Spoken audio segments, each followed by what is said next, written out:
What's going on, everyone? Welcome into another episode of First Class. I'm your host, Joey Bonsanti. Sitting across from me, as always, Tony Vegas. We are now in probably the most dead time of the year. Draft is over. We recapped round one last Friday. It is now Tuesday night. Came out a little bit earlier this week because I was jonesing to get on. And Tony is Tony's still battling his demons from the weekend, but we're here. Tony, how you feeling? And more importantly, how are you on this Tuesday in the most dead time of the year right now? Dude, who says it's dead? We got Brennan Sorsby potentially entering the whatever draft, supplemental draft. I mean, that could be a very interesting storyline that I'm not ready to talk about fully just yet, but we got to talk about the real draft today, Joey. We had round 2, round 3, which we didn't pick in. An interesting round 4 that a lot of people may not agree with. And then some good value in the later rounds. So looking forward to dig into it. I think we left off literally at round 1, right? Yeah, that's where we ended off with the Omar Cooper pick. We graded out round 1. We were generally pretty happy. Yeah. Night 2, Jets come out. They trade back from their original pick, or they did, right? 44 to 50. They picked up an extra 4th. Funny enough. Yeah, they were stacked with 3 fourth-round picks.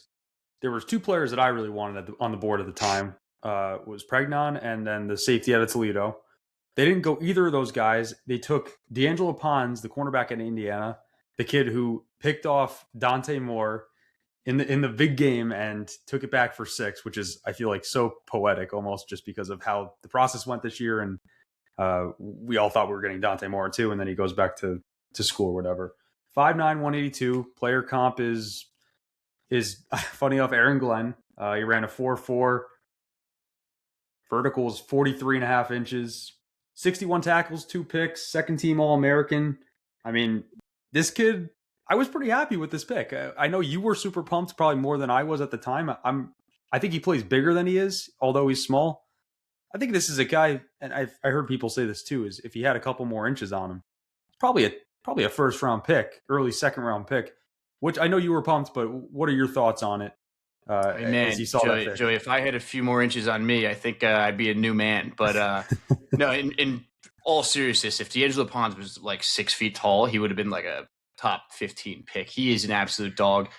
He plays so much bigger than he actually is. Problem is he's 5'9" and $180. He's literally the closest player to Aaron Glenn that has entered the NFL since Aaron Glenn, in my opinion. It's pretty crazy. Obviously, Glenn ended up working out. For those concerned about, his size, if he has to play the perimeter, I mean, I literally raised you DJ Reed, right? Yeah. Literally our cornerback too, for like 2.5, 3 seasons, was a 5'9" corner that just happened to play bigger than he actually was. And this is exactly what that is. I just think he's got a little bit more of that like motherfucker in him. He is so aggressive. The main concern is he too aggressive for the NFL? Is he going to start getting called for the, being a little bit too handsy? But that's something that he's just going to have to adjust to. And I mean, we were saying it all process, right? We were like, okay, you have AZ Thomas, you have Brandon Stevens, you have, Brownlee. That's not enough. Like if one of those guys goes down, you're looking at Stiggers, who's like a gunner, like he's fine. You have Nashawn Wright too on the outside now. I forgot to mention him, which is good. But now it's okay. Where does Pons play? Is he taking the Brownlee role, and is Brownlee now a backup? Is he going to play on the outside? I just think you're not one Brandon Stevens tweak of his ankle away from being completely screwed, and Brandon Stevens isn't even like a world beater. It shouldn't be that thin in the room. And now it's not. Now you have 5 guys, actually, burgers and fries, that I'm like, okay, these guys could be on the field. Like, they have a role. I don't know what Pons' role is yet. Is he going to play on the outside? Is he going to play on the inside? That's for Aaron Glenn to decide. If I were a betting man, I think he's going to do a little bit of both, and they can kind of feel it out from there. But, I mean, Joey, there are reps where he's D'ing up Denzel Boston, who's 6'4". Obviously he had some of those highlight plays against Dante Moore. And dude, he takes the ball away. Like, that is just exactly what we needed. We got two guys in the cornerback room between him and Nashawn Wright who can actually take the ball away, which, in my opinion, is absolutely huge. Pair that up with Minkah Fitzpatrick on the back end. And, they also ended up taking another safety. But now you have guys that can actually catch the ball a little bit. So we should see a few more defensive turnovers. I loved this pick. I gave it, I'm gonna give it an A. I think you end up trading back and still getting him.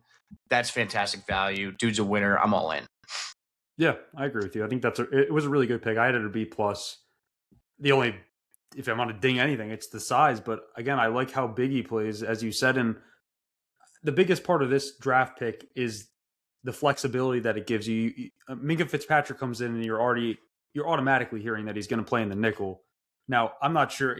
I know that Pons played mostly outside in his college career, but with his size, you would think that they were at least going to explore the opportunity of putting him in the nickel and maybe pushing Minkah back to safety. But again, it's April right now, and we have no idea, like you said, what his position is actually going to be. I mean, hell, the best case scenario is AZ and Pons are starting on your outside because they're just playing like crazy, and you got Stevens, Nashawn Wright, and all these other guys in the backfield, and you're feeling great about your secondary. So I just think it's a really good pick, and I think we both feel really good. I almost feel like this is probably one of the more promising picks in their draft, at least the way we're talking about it. So yeah, I think he's ready to go, dude. I think he's got the mentality, and this is a locker room that it's just always been missing guys like this. And I'm trying to think of the last player that we've had like him. Jarvis Brownlee actually has it a little bit where he'll pop you in the mouth and start talking shit, but like this is what you want. And this is clearly Aaron Glenn's baby. If there's one player on planet Earth that I trust him to coach up, it's him. I mean, dude, not to sound crazy, but like he kind of like looks like him. Like it's weird, yeah. Literally his face, like they kind of look similar. It's an alarming, similarity, but I mean, this is his guy. So I'm very good with this. Cool. So, and then you FaceTimed me before you went out on Friday night, and we were like, there's no way that they're not trading back up. They have 3 4th-round picks. I stay up, yada, yada. They don't pick in the 3rd round, which was actually a little bit surprising. They go into round 4 with 3 4th-round picks. First one, they take Darrell Jackson Jr., who is a defensive tackle at Florida State, 6'5", 320. You're in a 5'1", big body DT, just strong run defender. You're shaking your head. I mean, I think this is in a good way. In a good way. I think this is good. Like, this is the depth you need on the D line, right? And now all of a sudden, that room is looking like really promising with the depth that you need. That if like one of these guys goes down in the middle, you're not like fuck. Also, like it's very situational, right? If you need a guy to just throw in there on a rundown, like he can come in, and I think it just really. These are the kind of picks in the 4th and beyond that I really like to see, is just building up the depth so we're not seeing guys that we don't want to see anymore. Like, you're not going to see like the Michael Clemens of the world anymore. Like, get these guys who can just eat up space and stop the run, and you kind of just know their role on day 4 or day 3. Sorry. Right, and this isn't like, okay, this guy should have gone in the 6th round. Like, I think we took about 103 and 103, yeah. On multiple consensus boards, dude, I saw him like anywhere from like 100 to like 110. I'm like, okay, if we didn't pick him, he probably was going in the next 5 picks. I mean, mountain of a human being. Didn't know who the hell he was coming in. They picked him. I'm like, all right, who the fuck is Darrell Jackson? But doing a little bit of research, he has a 7'2" wingspan, Joey, which I believe is going to be the largest wingspan in the history of the NFL for a defensive tackle. I mean, 6'5". How much does he weigh? Yeah, coming in at 320. 320, dude. You put him like in a goal line package. You put him next to T'Vondre Sweat on the defensive line. I mean, holy shit. Good luck. And you want to talk about, okay, they signed all these guys in free agency. They signed Onyemata. You're struggling with that one, bro. Dude, I can't get it ever. That one's killing you. It's good. I'll get it during the season. I don't hear his name. Like, I know. It's early. Onyemata. all these guys are on 1-year deals. Like even the edges, they signed the like 1-year deal outside of Joseph Asai. So you needed some more bodies on the defensive line, that can play their role. This is a rotation, right? These are ginormous fat human beings. They're going to get tired. And you want a guy like that's going to be here more than 1 year. Like Onyemata is going to be gone after this year, probably in all likelihood. So, maybe he can fill that backfill that role. That's what you use the middle rounds for. You sign guys 1-year deals and you backfill them with mid-round talent, and that's how you end up with starters and you develop them. That's how you do it. I give this pick like a B plus. I was cool with it. Don't have any complaints. There wasn't like I would have liked to see Jermon McCoy, but he got sniped two picks before by the Raiders. That was really, I was like, if he falls here, man, you got to do it. You got it. Yeah. Really good pick by the Raiders, though. I gave this a B plus. I like it. I think it's smart. And I was like, at this point in the draft, I'm like, we're having a really good draft. Yeah. Let's just not do anything to screw it up, right? I literally get in the car to go grab a coffee, and I look down at my phone at a red light, and I see that the Jets picked Cade Klubnik, and that they how did that happen in 2 seconds? I literally got the keys, went in the car, and he's gone. So Cade Klubnik, the Jets trade up for him, which, again, I'm not going to sit here and like freak out over a 4th round pick. I'm not happy with the fourths, man. Like you used the pick on him, and you traded 128 that you got for trading back. Like it's real capital. Yeah, and you want to know what? I guess they have conviction. They like him. I don't know if this is a Frank Reich pick, which I guess it seems to be, but it's definitely strange because it doesn't really fit the mold of, I guess, what he likes. But anyways, 6'2", 205, played at Clemson, had a really good season 2 years ago. Not as great last year. Has a lot of arm talent, good mobility, but like, God, I'm not crazy about this pick at all. Like if of the quarterbacks left, I really didn't want to see him be the one. I didn't feel like the Jets had a lot of connections to him. Plus, on top of that, you're kind of just throwing away the other picks, which I would like to see. Like, I would have liked to see the Jets keep those picks and probably get Cade Klubnik, who was, I guess, across consensus boards was in the 6th or 7th round. So, again, kind of reminded me of like a mix of the Arian Smith of picking someone too early, and then a mix of the Tyler Barron trading up, which is just like, why are they what's the process that they're taking in these drafts? And again, I'm not trying to freak out over this, but it just isn't. It's a little mind-numbing. This has actually pissed me off on Saturday. Didn't take it to Twitter, but what are your thoughts on it? If it stopped here, I would have been a little weirded out. But they did well on the remainder of their 2 picks, so I gave them a little bit more grace in terms of how they operated on day 3.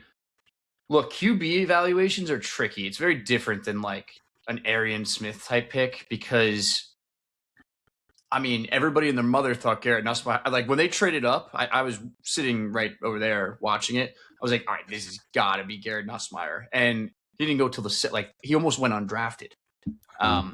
So I just think QBs are a little bit different. The evaluations can get pretty wonky. I mean, we've seen it with like, it can go in a very bad way. Christian Hackenberg has gone, like he was his 2nd round pick. You want to talk about where you think we're pissed about this one? Imagine we did this in the 2nd. Jesus, no. I just think Cade Klubnik's 2024 tape was really good, and maybe they thought they could tap back into that magic a little bit. Clemson, dude, was an absolute shit show last year, like as a whole. He was getting killed. Like his offensive line was terrible. Dabo Sweeney, there was some weird situation with, I think, the offensive coordinator, the scheme. They were trying to make it work with like a different scheme, full of a team with players that were meant for Dabo's old scheme. It's bizarre. Terrible, terrible year for Clemson. I think Cade Klubnik got like the raw end of the deal on that. That being said, he didn't look great. And, I definitely think he would have made it to pick 128, and you could have picked like Connor Liu here to be your center. Like, he's coming off the ACL, but it was definitely a little disappointing. But like, I don't know, this just screams like, we've seen this. We've seen it with Bryce Petty. We saw it with Captain Morgan. What the fuck was his name? Dan Morgan? James Morgan. Quarterbacks go in the 4th round, and we just happen to take one with really good tape from the year before. You're supposed to be a 1st rounder, and it just didn't work out. Aller went to the Steelers not that much after. Where did he go? He went a little bit before to the Steelers, yeah. He went before. Like, Drew Aller was a worse quarterback than Klubnik. Same exact thing. Just has good measurables and was terrible last year. Put out terrible tape every year, actually. He's just big.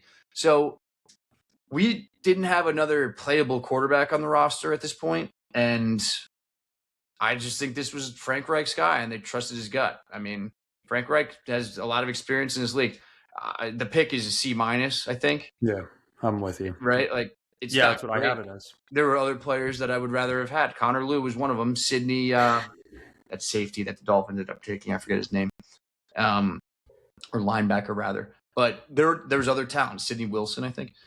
There was other talent on the board that could have contributed and filled some depth roles, but you got Klubnik. I mean, if he ends up being a QB2 for like 4 years, then that's a slam dunk for pick. I mean, realistically. Yeah, I mean, I'm fully anticipating him not to be on the roster in 3 years, but that's just me being a super pessimistic guy and someone who has no faith in this. I will say though, 3 weeks ago, I feel like I've been referring to past podcasts. I say take a quarterback every year. I don't care until you find one. It doesn't even have to be innocent. And they did exactly that. They just traded up for him. And I mean, hell, you want to talk about someone almost going undrafted. I'm not in these circles. I don't know which teams they thought might take him, but God, man, it just seems a little crazy to me. Anyways, moving on. 7 picks later, or I'm sorry, not 7 picks later, about 80 picks later, the Jets are sticking and picking, are in round 6 now, and they take offensive guard out of Miami, Inez Cooper, 6'5", 342, 89-inch wingspan. He was all ACC. Just a huge interior lineman. He's scary, dude. Yeah, he is a really scary dude. He has a ton of power. I haven't done too much reading up on him. I know the little stuff that I've listened to and read, just not that great of a lateral quickness type mover. Yeah, he's a massive dude. But again, this is the kind, like, I wanted them to come away with a guard. Like you said, I would have taken one in round 4, either a center or a guard. This guy could have gone in round 4. That's the difference. I know, but if you took him, like if they took him where they took Klubnik, or like not traded up or whatever, they took Klubnik and him in the 4th, you'd be like, okay. Yeah, I'd be a little bit happier, yeah. Like, we'd have another pick. It's so weird. Every time I'm like, man, I wish I did a little bit more research. I can actually talk about Inez Cooper right now. It's like alarming. Like, he's so big, Joey. Yeah, he's going to be a liability in pass blocking. I don't think there's a world where this guy develops seriously. He's just not, right? But at the end of the day, I listened to Connor Rogers talk about him the other day. At the end of the day, like, this guy can play a role, dude. If someone goes down, let's just say, God forbid, Tippmann like tweaks his ankle or something, right? You need a guy that can come in and move motherfuckers in the meantime, right? This guy can come in and move motherfuckers. 340 pounds, 6'5", and he's got the interviews, man. He's like a scary ass guy. So he's kind of one of those dudes. I have a feeling he's going to have like that John Simpson mentality of like, he'll protect the quarterback, which I appreciate. 6th rounders from Miami usually scare me, but this time I actually like it, dude. They needed a backup guard, and this is the type of guy you take a swing on, right? Plays a role, as a backup guard. So I give this one a B+. I wasn't like over my fucking shoes about this pick, but I mean, I don't know what else you're really asking. You can't find a Trey Smith in the 6th round every year. It's not going to happen. Like, if there's a guy that's good at something and he fills a need for you, then go and get him. And they did that. Yeah, I mean, who am I to be grading picks this late? Yeah, you think let me dive into my Inez Cooper tape real quick. Yeah, like, I'm not going to sit here and pretend like I know who the fuck this was 3 weeks ago. Yeah, I'd give it a B-. I don't know. Just throwing out numbers. The last pick in the draft for the Jets was pick 220 in the 7th round. VJ Payne, 6 foot, 200 pounds, ran a 4.5. Again, just adding more speed on the defense. This is a guy that I don't know. I saw a lot of people do stuff about this kid. Super fast, violent hitter. Like, I don't think he should have been taken in the 7th round based on what I've been reading and seeing. He looks like a dog, man. Like, he's huge. He's probably going to contribute on special teams if I were to guess, but God, maybe he finds himself. Again, you draft someone like this and just give him a chance. He's a big dude that could fit out in there in the secondary. I don't know, man.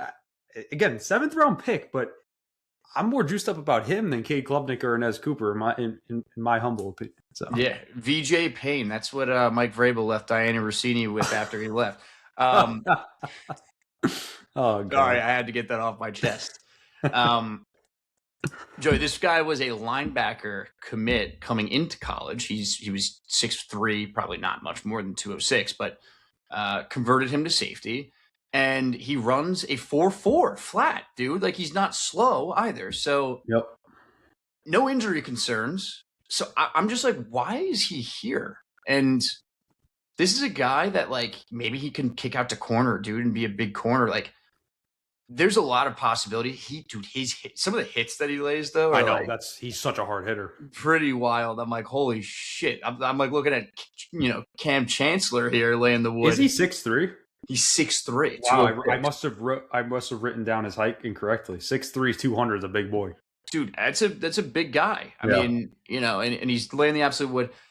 You're right. Probably, like, realistically, this guy's going to be a special teams contributor. But if you told me, Joey, they ended up taking Daryl Jackson Jr., VJ Payne, and Inez Cooper as their 3 4th round picks, and that was their draft, I'd probably be like, okay, that's fine. That's fine. I mean, overall, very encouraging for them to be like, oh, okay, this guy shouldn't be here. Let's take him. They didn't have to move up or anything. It was more so just like a what the fuck type of deal. But this is like an A. For a 7th round pick, it's an A. We're actually excited about a 7th round pick. Who was our last? Remember we had Mr. Irrelevant. Do you remember his name? Jalen Key. Yeah, Jalen Key. I was trying to think of his first name, but yeah, Jalen Key. Like, that's your typical 7th round pick, dude. Like, it's nothing. Mr. Irrelevant. That's the pick Woody didn't want to give up, man. So yeah, Jalen fucking Key. So as a whole, I'm curious to see what your overall draft grade is. Draft grade is on the 26 class. What are your thoughts overall? I think they did a great job in round 1. Filled major needs. Pass catcher is checked off. I think they did that well. David Bailey, not who we preferred, but he fills a need, man. They needed an edge rusher. They got an edge rusher, and we're expecting. We have lofty expectations for him. If he can meet them, man, oh my god, okay, you have a great round 1. Round 2, D'Angelo Pons, fantastic. Everything outside of Cade Klubnik on day 3, I was pretty cool with. I'm gonna go with an A-. I think it's a B+ or an A-, dude. And a lot of, like, the draft pundits and media guys are kind of agreeing. Anytime it's hard to fuck up having pick 2, 16, 30, and 50, right? Like, yeah, that's always gonna end up. You better get 4 good players. I just think they got 4 good players, and with the potential of 4 good starters, with Daryl Jackson playing a real role on the defensive line, and Inez Cooper filling a backup guard slot, and VJ Payne being like a special teamer / potential contributor in the secondary. So if all those things happen, dude, this is like an A+. But can't say that's going to happen. I'm going to go B+, A-. I think they did a fine job. And Cade Klubnik is obviously the wild card, but we'll see how it plays out. Wouldn't have even been mad if they didn't trade up. I honestly wouldn't have. I wouldn't have given a shit which quarterback it was. I wanted the 3/4. Yeah, I mean, I just think that's, again, it's just unnecessary. It seems like it's not Woody, but it just seems like there's someone else there that's just like, do this. And someone else is like, that doesn't seem right. Moosey's just like, why would we do that? It's like, no, you got to do it just because this is what the Jets do. It's what you got to do. I'd give the draft as a whole a B. I'm sitting at a B. I thought about this a lot. I was at a B- at the end of it. I raised it up to a B. Obviously didn't want Bailey. Feel like, again, I'm still hearing a lot of the same shit with him. Is he was the safe pick. They need production now. Again, I would not draft based on what I can get out of a player this year. I think it's the dumbest thing ever. I'm higher on Sadiq than I am Cooper. I like the Cooper pick. I mean, I like the Sadiq pick better than Cooper. Me too. I like Cooper. I'm not in love with it. Like, I know I told you guys on the last podcast that I would be happy with 2 pass catchers. I am. I'm just a little bit, I guess, not displeased, but just like okay with the Cooper pick. I like his attitude. I like what him and Pons bring from Indiana. Like, you're getting 2 players from an organization, a college program that went from shit all the way to the top, literally. And then I love the Pons pick. And then I guess if you look at like Cooper, Jackson, and Payne, like, God, if one of those guys can just become just good. I'm not even talking about a starter plus starter, just good, a reliable backup, someone that could play 4 or 5 games at a really good level. I'm happy with that. So yeah, I think it's a fair B plus if I had to. I see a lot of, like you said, draft pundits going A minus. Mm-hmm. I'm just not. I need to see how these. Again, this could be an A plus draft if David Bailey goes off this year. Oh yeah, and shows that he is the real deal. This draft is through the roof. It's fucking good. But we'll see. I'd like to, along with that, I'm not worried about Sadiq. It's more Cooper. I would like to see, is he going to be that guy who could come in? Like, can he have 500-600 yards this year?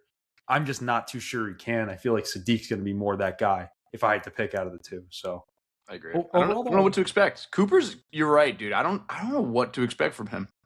It's going to be interesting. Dude, we never have like a first round pick receiver too, like of like the Jordan Addison mold of like the. Trying to think of another one. Jordan Addison is where my head goes to immediately, like late first rounder after you already have your bona fide round 1 guy. Yeah. We never have that. We finally do. It's going to be kind of interesting. If he could just play his role, and like, again, I still would not be opposed to going out and getting another wide receiver. But that's just me. You never know what could happen. So, all right, do we want to dive into Garrett's voicemails or get into the Russell Wilson discourse today? Let's get into Garrett's voicemails. I think that's what I'd rather do that. All right, I owe Garrett an apology here. I have 3 minutes of Garrett talking here. I give one from him draft night and then one from him last night. He's pissed off at me, and I feel bad. Here we go. Guys, Garrett from Maine calling live reaction to the end of the first round here. The Jets just picked Omar Cooper. David Bailey, look, it is what it is. I'm kind of bummed it's not Reese, but, I'm hopeful for David Bailey. Hopefully this all works out. And he proves us all wrong. I'm still going to be a little bummed about that. The one I'm a little caught up on is the Sadiq pick. Not as familiar with him, so appreciate any insight you guys can provide there. But love the Omar Cooper pick to round out the end of the night. Love getting a wide receiver there in this before the second round. So. Curious what you guys think about the first round here, as I'm sure you've been discussing so far on the episode. Also, how about our guy Ty Simpson going to the Rams at 13? How about that? Anyway, appreciate you guys and any insight you got. Thanks. Be well. All right, let's play the second one. I think it's a pretty funny transition. So this is Garrett 4 days after I left him hanging. What's up, guys? Garrett from Maine calling. Joey, what the hell about Thursday night, dude? I stayed up late, a little buzz on cold beers, and stayed up late for you guys to get my first round take, and you forgot about me. I know I'm in Maine of all places, but what the hell, man? No big deal though. I called in with my first round take. You know what? It is what it is on David Bailey. As many of us, I was bummed that Reese wasn't the pick there, but Joey, you made a good pick on Friday's show that we're going to root for our guys regardless. So I'll be pulling for him alongside you and hopefully many others and see if he turns the opinion around there. The one I was unsure about in the moment was Sadiq, but the more I watch his film, holy shit, guys. Yeah. He's going to be fun to watch. It seems like the take from other fan bases is, why did the Jets pick Mason Taylor last year just to take another tight end? We're going to let that one simmer until the fall and see how that turns out. And then I love the Omar Cooper pick as well. Love that we went wide receiver at 30. Going further down the board, I think D'Angelo Pons is my favorite pick of this haul for the Jets. Like one of the talking heads said during the second round broadcast, if that guy was a little taller, he's probably going in the first round. And he had more picks last season than the Jets did. So what's not to love there? That pick 6 in the CFP semis was electric. So looking forward to seeing him on our back end and bolstering out that center back depth. The only one, I'm not even going to touch Cade Klubnik. You guys have probably already discussed it at this point in the show, but trading up for that is ridiculous. But I digress. The only one I'm not sure about and really don't have any info on, I don't know enough ball, is this Darrell Jackson kid from Florida State. So whatever you guys got on that, will be keen to listen in on. And then, the other two, the 6th and the 7th round, I have zero idea, so I'm not going to throw a fit or make any make any noise about that. So whatever insight you got is clutch. The one thing I thought was interesting, though, as I'm sure you guys saw, is the UDFA signings of the BYU kicker and long snapper. Yeah. The kicker, who cares? Great. We got another young kicker coming in. But if they release my glorious king, Thomas Hennessy, as a long snapper for some rando BYU kid, that's tough. Hopefully just bring it in for competition. But we'll see. Other than that, appreciate you guys. Hope you enjoyed the draft. Be well. Thanks. It's the least we could have done is let Garrett take the floor for 3 minutes after absolutely just botching his late night call. Guy was buzzing off some beers, but yeah, I mean, those are just great calls. So appreciate you calling in, Garrett. Guess how old Thomas Hennessy is? If you've done like, guess how old Garrett? No. Thomas Hennessy is probably 33. Bro, he's 31. I would have thought he was like 35. Dude, I was going to say 34, and I'm like, I'll push it back a year. No, 31. What a good... You want to talk about a solid jersey? I know. That's just someone that's not going to leave unless some random BYU kid comes in and takes his job. From New Jersey, too. I've seen his jersey before multiple times, actually. It's a great jersey to have. And by the way, Garrett, Maine's a nice place, man. I'll be there this summer. Maybe we could link up. Just let me know. Hopefully we got some of your coverage, your draft coverage needs, done in the earlier of the podcast.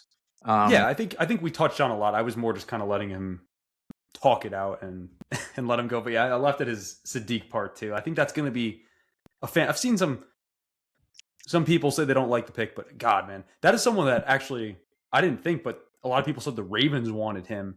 They ended up going with Venga, but he would be such a Ravens pick too. Like, I know. Yeah, he would be. And you could tell Garrett listens to the show because he sounds like us talking, dude.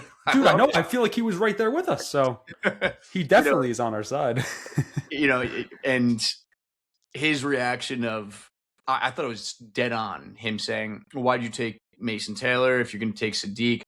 Just let it simmer." You're completely right, dude. Let it simmer.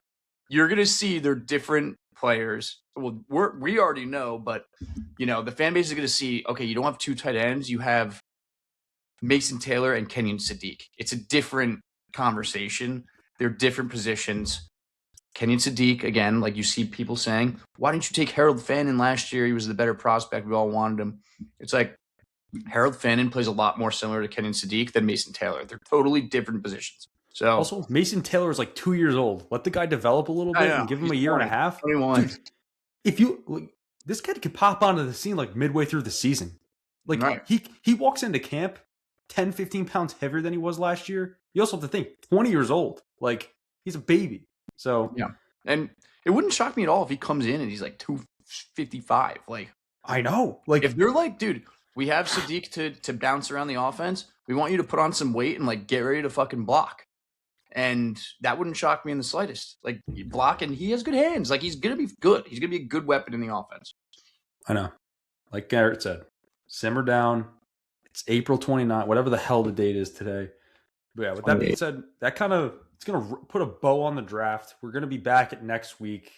I think it almost might be good for us to do a revisit of the episode we did where we broke down the roster and kind of maybe show how it is now post draft. We got schedule release coming up probably in a few weeks at this rate. I think it's usually mid-May.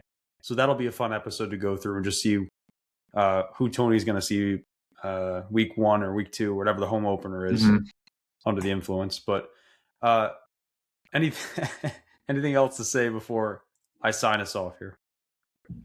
Again, Joey, like, so it's all done, but that supplemental draft is in June. I'm just saying, like, that might become a thing. And we didn't talk about Russell Wilson today, but you're right. We got to talk about the supplemental draft. Russell Wilson came in for a visit today. There's a lot of QB talk flowing right now. Maybe we'll touch on that next week. I think it'll be a next week thing. So. Hopefully the Sorsby thing a little bit more comes out or something. Like, we'll probably know if he's going in the supplemental draft by next week, dude. He's basically banned for a year. It's insane. And first round why exactly. And this is why, like, when people are like, well, we don't know what we're going to do at quarterback. If I asked you 6 months ago, there's not probably a single Jet fan that would have said Geno Smith's going to be the starting quarterback for the New York Jets in 2026. You just don't know how things unfold. You don't know what teams are going to hit the shitter. You don't know what college quarterbacks are going to get banned from gambling. So much shit can happen. So every day we just need to take a deep breath. We don't know if the 2027 quarterback class is going to be anything. We don't know anything. Every day is just a new thing that we learn. So with that being said, go follow us on Twitter, First Class Pod. We're on Spotify, Apple, Patreon, YouTube. We're everywhere. Thanks for listening, guys. We'll talk to you next week. Go Jets.